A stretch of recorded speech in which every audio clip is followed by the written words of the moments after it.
皆さん、おはよう。 Magandang umaga po. Ito po ang unang balita na mag-usap tayo by Vicky Osawa.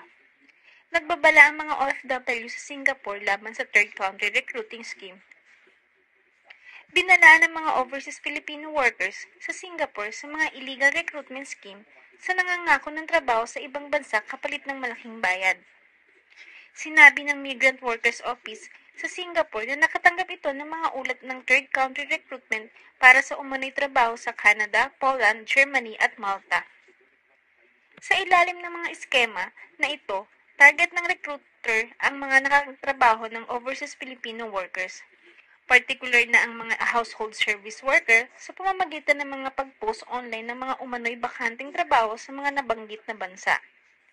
Pagkatapos ay naniningil sila ng labis na bayad para sa dapat na pagproseso ng mga visa at iba pang mga kinakailangan na dokumento. Sabi ng MWO Singapore sa advisory nito noong Biyernes. After payment, nawawala yung mga recruiters. Sa pinakamasamang kaso, ang mga OFW ay umaalis sa kanilang kasalukuyang trabaho upang malaman lamang sa pagdating sa destinasyong bansa na ang pinangakong trabaho ay wala.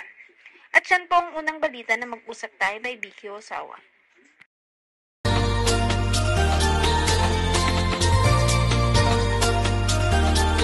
Mga problema at suliranin sa buhay ay hindi nawawala. Tanging kailangan ibig ng puso upang ikaw ay di maging kawawa. Mag-usap tayo at gagaan mga problema nyo. Mga pagsubok sa ating buhay malulutas kapag nag-usap tayo. Huwag kang susuko sa bawat laban, dito kami hindi ka iiwan. Ito ang pangbalita na mag-usap tayo by Vicky Osawa. Malapit na ang remote renewal ng driver license para sa mga OFW.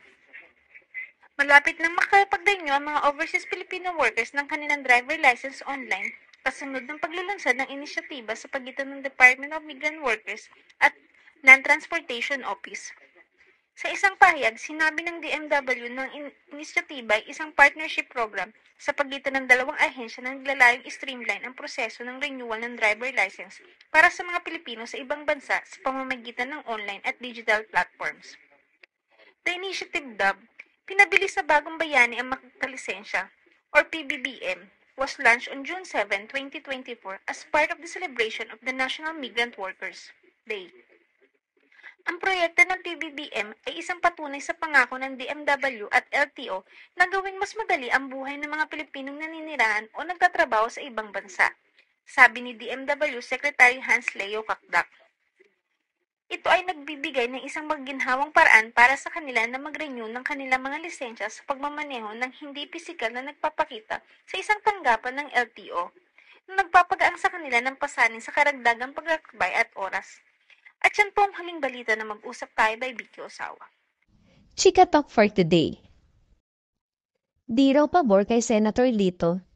Lolit kay Lorna. Kapalit ni Rudy, dapat mas mataas ang level. Tahasang sinabi ng veteran showbiz columnist at talent manager na si Lolit Solis na hindi siya pabor sa relasyong Lorna Tolentino at Senator Lito Lapid. Matatanda ang si Nanay Lolit din ang nagbooking kamakailan sa kanyang Instagram post na nagpapalipad hangin o nandaligaw nga ang action strikes sa kanyang alagang si Lorna Tolentino. Lagi mong isipin, galing ka kay Rudy Fernandez na mas mataas ang level, kaya dapat pagpipili ka, dapat ka-level din ni Rudy. Chika ni Nanay Lolit. In short, hindi siya pabor. Pero anya, inspirasyon pa rin daw ni Lorna Tolentino ang paniligaw ni Lito Lapid sa kanya. Yung ipagmamalaki mo, may mandiligaw pa rin kahit na ganito na ang edad. Parang ganon, parang inspirasyon lang, sabi ni Nanay Lolit. Ano kaya masasabi ni Lorna Tolentino at Senator Lito Lapid sa mga pahayag ni Nanay Lolit? At yan ang ating Chika Talk for today. Chika Talk for today. Pampi, okay nang pakasalan si Iwa. Jody, bawal pa rin kasal kay Raymark nang di pa naanal kay Claudine. Kinag-uusapan nga ang pagkakaroon ng finality sa annulment case ni Jody Santamaria at Pampi Lacson. After 13 years ay nagnagdant na ito ng korte kahit kapwa malaya na ang dalawa sa mga future plans nila sa kanilang respective partners ngayon. With Pampi, wala na sigurong issue kung very soon naman ay magpapakasal na sila ni Iwa. Moto, na matagal na rin niyang kinakasama. Si Jody lang ang medyo kailangan manghintay dahil hindi pa rin anal ang kasal na partner niya si Raymer Santiago sa dati nitong asawa ni si Claudine Barreto. At siya ng ating Chika Talk for today.